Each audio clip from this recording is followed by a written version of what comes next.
छत्तीसगढ़ के कोराम बसे धाम गिरौदपुरी गाँव है।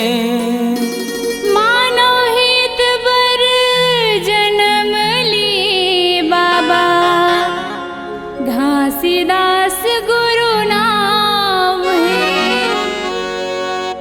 सा सा सरनी सा सा सा सरनी सा रे रे रे ग मा गा रे गा सा सा सा सरनी सा सा सा सरनी सा रे रे रे ग मा गा रे गा सा।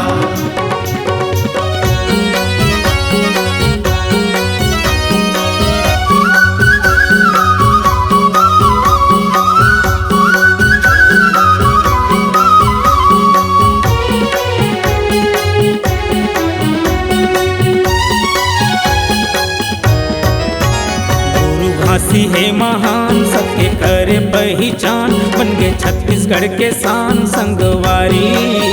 सबके रसदामा चलाओ मोर भैया, ये कहना ला मान ले जी, ये कहना ला मान ले बवना।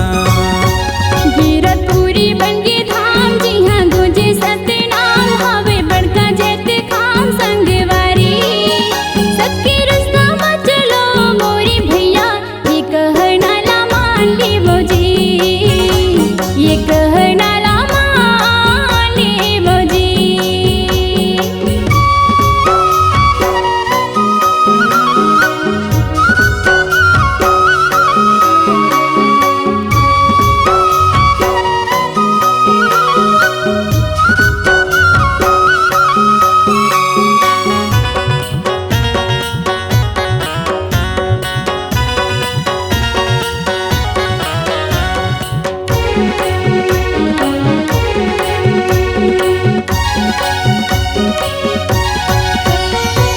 सतमा सिर जे हावय धरती, सतमा है आकाश जी, सतमा है आकाश।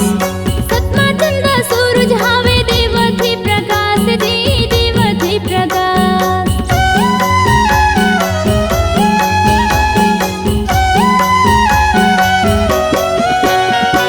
सतमा आगी पानी औ हवा है फरमान जी, हवा है फरमान। पांच तत्व की काया हावे चलत सबके जान जी, चलत सबके जान। सखावेगा सार जगत में जाना थे जहान, सखावेगा सार जगत में जाना थे जहान। गुरु बताए हावे मानव मानव एक समान। सबला भाई बरोबर जान कर बे नारी के सम्मान, ककरो झन कर बे अपमान कहे बाबा। सबके रास्ता में चलो मोरी भैया, ये कहना ला मान लेवो जी, ये कहना ला मान लेवो जी।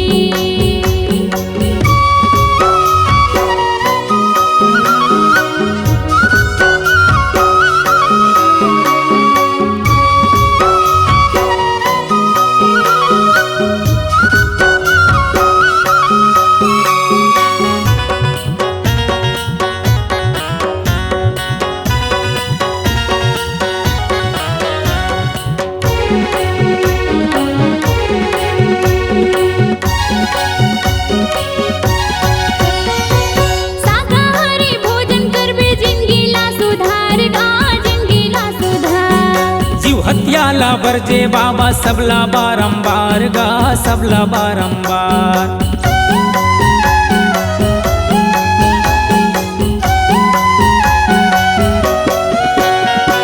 नशा पान झन करबे ते है रही खुश परिवार गा, रही खुश परिवार। कहे घासीदास सादा जीवन उच्च विचार गा, जीवन उच्च विचार। जब जागे तब होए सवेरा कह गए संत सुजान, जब जागे तब होए सवेरा कह गए संत सुजान। अब तो समझ ले ये मूर्ख मन झन होते अज्ञान।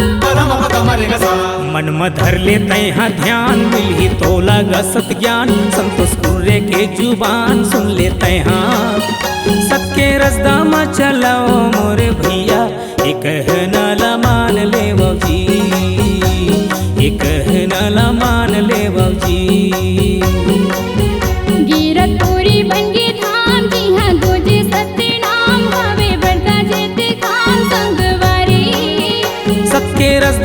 चलो मोर भैया ये कहना मान ले बजी, ये कहना ला मान ले बजी, ये कहना मान ले बजी, ये कहना मान